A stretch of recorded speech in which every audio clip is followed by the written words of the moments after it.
Hey everybody, this is a quick lecture on the basics of DC or direct current circuits. We're going to talk about a lot of the concepts, a lot of the vocabulary, a lot of the symbols without getting into any of the math. So our question is, how can we get a continuous flow of electricity? Well, we know we need to move charge from one place to another, but how can we make that continuous? And for that we're going to need a circuit. The word circuit has the same prefix as the word circle, and that's a hint for what we need to make a circuit. So we're actually going to need two things. One, we're going to need a voltage source. Another word for voltage is potential difference. And a voltage source is just a battery or a power supply. Plug something into the wall, that's our source of voltage. And we're also going to need a closed loop, also known as a closed circuit. It's called a closed circuit because a circuit means a loop. A closed loop path for charge to flow around that has that voltage source. So if we don't have a closed circuit, we call it an open circuit, and that's when the loop breaks, and so there's no continuous path for our circuit. By the way, we're only talking about DC circuits. DC stands for direct current, which means the current is flowing in one direction continuously. The other type of circuit is AC, which stands for alternating current, where the current flows forwards, then backwards, then forward, then backwards. Here's an image of a circuit. Here's our voltage source. We actually have two batteries connected, and they form a closed loop here that's connected to the battery, and right here there is a bulb that is converting some of the electrical energy into light energy. Over here on the right we have a circuit diagram, a schematic diagram for the same circuit. We're about to go over the symbols for that diagram. So a circuit diagram is shows the connections of a circuit. Doesn't exactly show necessarily the exact shape of our physical circuit. It just shows the connections and orientation of everything so that we can build a circuit. So here are a couple of circuit diagram symbols. First of all, we have wires, which are just conductors. They're made of metal, and in a circuit diagram, a wire is an ideal conductor, a perfect conductor. It conducts electricity perfectly. And wires are used to connect circuit elements. This is our wire right here. It's just a line in a circuit diagram. Next up are our batteries, or our DC voltage sources. And they look like either this or this. Whenever we have a voltage source, there's always a positive terminal and a negative terminal. The positive terminal is the longer bar. I've labeled it right here. This is the positive terminal up on the top in both of these diagrams.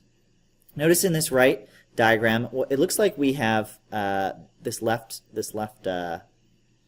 symbol stacked on top of each other. Both of these are just symbols for batteries. Yeah. Another word for this symbol is it's a symbol for a cell. Most of the time batteries are made up of multiple cells, which is why the right symbol exists. Next up, there are resistors. Resistors are super common, and they're just objects in a circuit that resist the flow of electricity. So they're imperfect conductors. They don't conduct perfectly, and they're going to dissipate electrical energy and convert it to something else. So there are two symbols for resistors. The one on the left here is what's used in Europe, and the one on the right here is what's used in the United States. But of course, we're an IB World School, so in the IB, we're going to be using this symbol on the left. We might actually go back and forth. Last of all, there are bulbs or lamps. Lamps convert electrical energy to light, and which means they also dissipate energy and resist the flow of electricity, resist the flow of current. There's a lot of different symbols for bulbs. Here's one, here's another, and here's another. This is the IB version. Just make sure you know those symbols. There are also a few quantities that are going to show up in all circuits. One is current, and the variable for current is an I, usually capital I. The unit is amperes, abbreviated as A. And current is just the rate that charge flows, or how much charge passes per unit time. So it's like how many coulombs pass in a second. So it's a rate of flow. It's a flow rate of charge. Next up is voltage, also called potential difference. And our symbol is capital V, or delta capital V for potential difference. It's the work per unit charge to go between 2 points, but also it's just like the push of the battery. Higher voltage means the battery is going to push charge around stronger. The units are volts, and the variable is a capital V. So our symbol is a capital V, and our our unit is a capital V. Last of all is resistance, which is capital R as our variable, and it's really just resistance to the flow of current. So more resistance with the same battery means less current. The unit for resistance is an ohm, OHM, and the symbol for an ohm, the unit is a capital omega. That's a Greek letter, omega, capital omega. Okay, so let's talk about closed circuits versus open circuits. Here we have a closed circuit. There's a continuous path around my circuit. Therefore, electricity flows. And we can see that because the light is glowing. Here, there is not a continuous path for electricity to flow, so it cannot flow. So there's no flow of electricity because my circuit is open. Here's my standard circuit diagram. 2 voltage sources, and we follow it around from the positive end. We reach a bulb, then we go back around, connect to the battery. Here's my circuit diagram for my open circuit. Notice from the negative terminal of my battery, it just kind of ends. So there's an open right here. Well, right here is an open circuit. A short circuit is what happens when current goes around a circuit element when we don't want it to. So if this is our normal circuit, we have electricity going around our closed circuit and through the bulb. We can short that circuit by connecting a wire across from one end of the battery to the other side of the bulb. And now our bulb is not lit, even though we have a continuous closed loop through the bulb. Well, the reason the bulb isn't lit is because the bulb has resistance, and this wire has no resistance. So the electricity is going to go more through the path that has less resistance, and in this case, all of the electricity is going to go through the path of no resistance, which means none of it goes through the bulb. You don't want a short circuit in most circuits. You can overload certain circuit elements. You can have too much current. It can throw off all of your circuit elements. Another important thing here is we have this dot which represents a junction. A junction is just where 3 or more wires meet.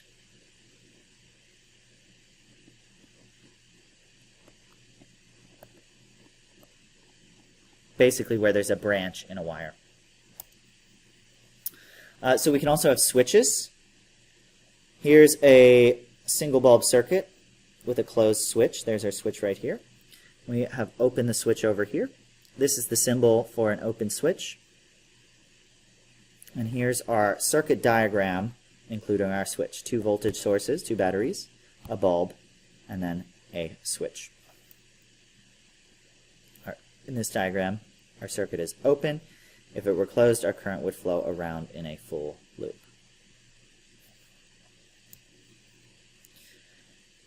We can also talk about combining multiple circuit elements. One way of combining them is in series, which just means that our elements are connected one after another with no splits in the path. So that means all of the electricity that goes through A has to also go through B. That's called being in series. Here we have 3 circuits in series. Well, actually this is our single bulb circuit. And here we actually have our 2 batteries that are in series, one after another, and I've drawn them as a single battery. Here we have 2 bulbs connected one after another, so if I follow the flow of current, there's only one path for the current. It goes through both bulbs. Notice that the brightness of both bulbs is also the same, so the same current is going through each bulb. This is our circuit diagram for 2 bulbs in series. A and B are in series. And here's 3 bulbs in series. If I trace the path, there's only one path for the electricity to go. So these 3 bulbs are in series with each other.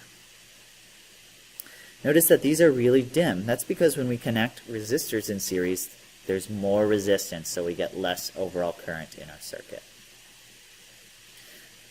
Here's another way of drawing this same circuit diagram. It's drawn differently, but it's the same circuit, because when we start from our positive terminal of our battery, we go through one bulb, then another bulb, then another bulb, then we get back to the negative terminal, which matches up with our real circuit and matches up with this diagram. So you can draw circuit diagrams in multiple ways. We can also connect circuit elements in parallel. In parallel, the path splits, then we go through our different circuit elements, then our paths all recombine together. So this is our single bulb circuit. If we go in parallel, well, right here there are two paths for us to take. One through this bulb over here, one through this bulb over here, then we combine back together and go back around. We could draw that over here. We have a split or junction right here. Some current goes this way, some goes this way. And then we recombine back in over here, and we come back around to the battery. Here's three bulbs in parallel with each other. Let's look at the path. There's one path, there's two paths, and then there's the third path. All in parallel. These three bulbs are in parallel. There are also some circuits that are neither in series or in parallel with each other. For example, this circuit on the left, we have one bulb, and then after it, our branch splits into two, and each branch has its own bulb. So if I were to label this A, this B, and this C, I would say, well, A is in parallel with B, but then the combination of A and B is in series with C, because after we go through C, we go through the combination of A and B in parallel. This is one circuit diagram here. From our positive terminal, we have a split. We go through two. We recombine, then we go through our third bulb. And this is just another image of the same circuit, except we've added a voltage source. It makes the bulb brighter. And if you look really closely, you can see that this bulb is actually lighting up. It's hard to see in this left image over here. This is another drawing of the same circuit again. Actually, this is slightly wrong because I drew my battery backwards. It should be the positive terminal is attached to the branches that are in parallel. Here's another combination circuit. If we follow from the positive terminal, we have one path to the left that goes through one bulb, and a path to the right that goes through two bulbs, one after another. So if I label this A, B, and C, well, in my diagram, this is A, this is B, this is C. In this diagram, this is A, this is B, and this is C. We would say that B is in series with C, and then we would say A is in parallel with the combination of B and C, because A is parallel to this whole series branch.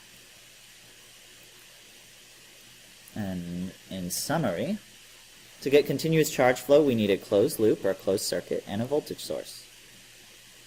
Circuit diagrams show how circuit elements are connected. An open circuit means there's not a closed loop for current to flow, and so we get no electricity flow. A short circuit is when a wire is connected across an element, which circumvents it, and then that element will no longer receive any current. Voltage is work per unit charge. Current is charge that passes per unit time. Resistance is it's the resistance to the flow of electricity. Series circuit elements means there's only one path for the current to go through, no splits in the path. And parallel means we have multiple paths and then we recombine. And a combination circuit is a combination of series and parallel elements in different ways. That's all. Hope that's helpful. Bye.